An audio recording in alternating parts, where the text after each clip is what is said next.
হ্যাঁ, খাবার বুক লাঞ্চ। এই যে আমাদের মামুন ভাই চলে যায়। মামুন ভাই দেখি প্লেটটা। এই যে আমাদের মামুন ভাই বড় খাদক, দেখেন একেবারে প্লেট ভর্তি খাদক। এই যে যার যার পছন্দ চলে আসবেন বুক লাঞ্চে। এই যে আমাদের সদ্য বড় ভাই খাইতে পারে না, একটু ওদিক থাকে না, খাইতে পারে না। দেখেন এত প্রকারের খাবার আমার বড় ভাই খেলে। ওই যে আমাদের আর এক ভাই শাইন ভাই খাবারে খুব নর্মাল। এই যে আমার ছোট ভাই এই যে এবার টাকাও চলে যাও কা। এই দেখেন আমার ছোট ভাই মাসুদ পারভেজ। এই যে আর একটা ভাই, এই আমাদের স্যার, কিন্তু স্যার খাইতে পারে না, খালি নিয়ে যাচ্ছে খালি স্যার খালি প্লেট।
খাইছি তো, একবার তো খাওয়া শেষ।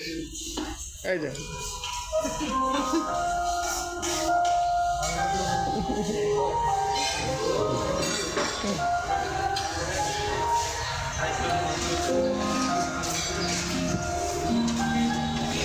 Savar city centre বুকলাম।